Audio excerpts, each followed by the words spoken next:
Hi, my name is Ariana Pearl, and this is my presentation of considerations for English language learners evaluation.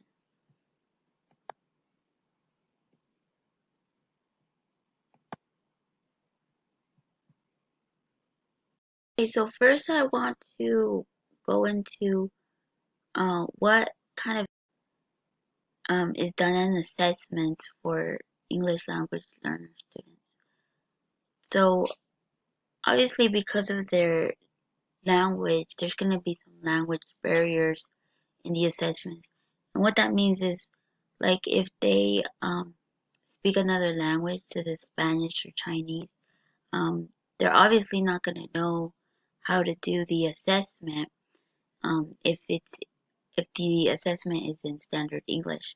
Um, but even if the student does know English, but their English is different, so it could be a type of form of dialect, um, or just conversational English that they know.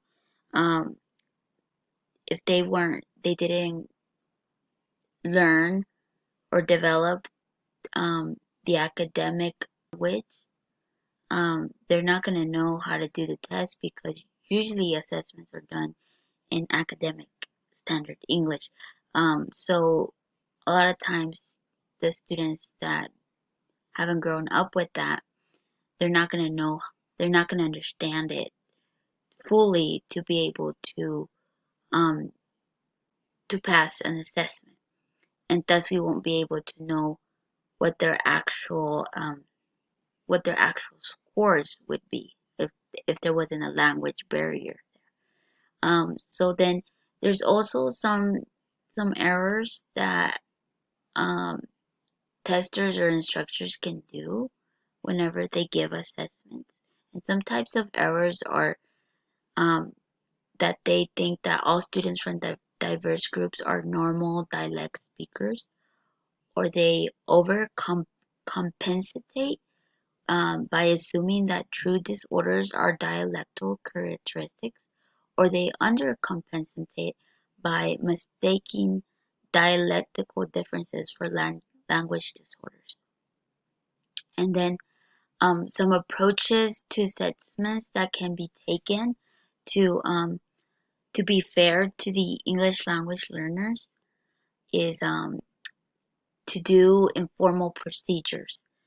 And some examples of informal procedures are collection of speech samples, and then or which just asks the English language learner to reconstruct the sentence in their own words, and then the you instructors can also interview other children who speak the dialect and just kind of see if the certain dialect that the student has is um is normalized with the other students, or if it's different, and that could be due to where the individual student came from.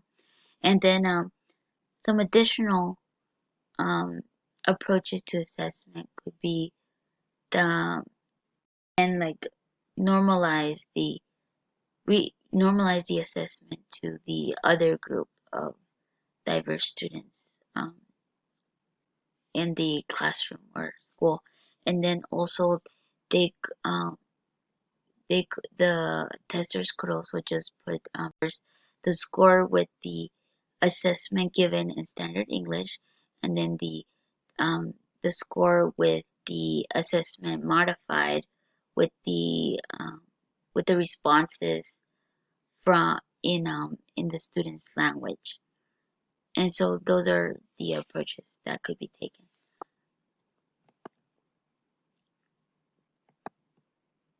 Okay, and then there's some intervention options for if English language learners need additional services, and some of these include bilingual programs such as the ESL or ESOL programs that are available in school, and that can give different opportunities and different strategies are taught to the students to help them for their work at school and the assessments.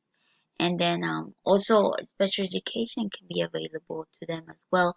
But we have to be careful whenever we talk about special education with um, EL, ELL students, because sometimes the ELL students can be mistakenly put in special education because of their language barriers. So we really have to make sure that the ELL students, really do need special education if they are going to be put in special education.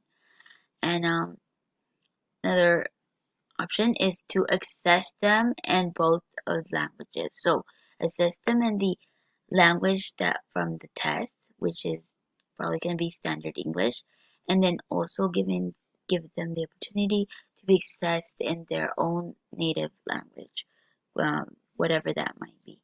And then we could also have the use of interpreters to assist them, but there is some pitfalls to the use of interpreters. Um, sorry, can't say that word today.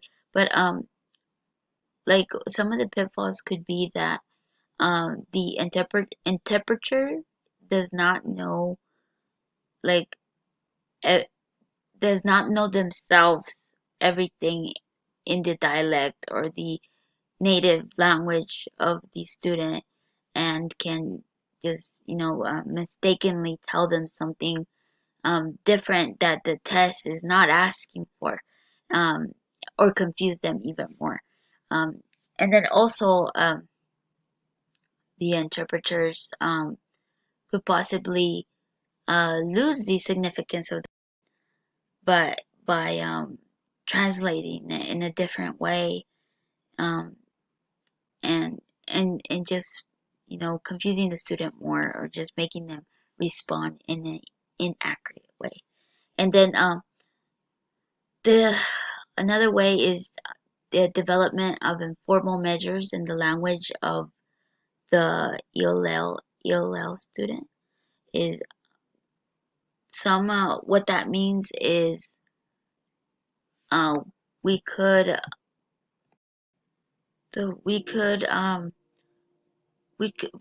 obviously put the the assessment in the language of the ELA student, but we have to be careful with that, because we don't want to make like a direct translation of the informal measure, because it could come out very literal, and there has to be certain changes to it, because in every language there's is there's differences, like that you can't literally translate something, because there could be different rules in the language of how to put a certain sentence so that it makes sense. So yeah. And then the last question is, why are students who are culturally linguistically diverse sometimes over or under identified for special education services? And some of the reason for that, like the main reason for that, is that sometimes you know teachers or educators there have a lack of training. They're not really familiar, or they're not prepared to teach like diverse populations.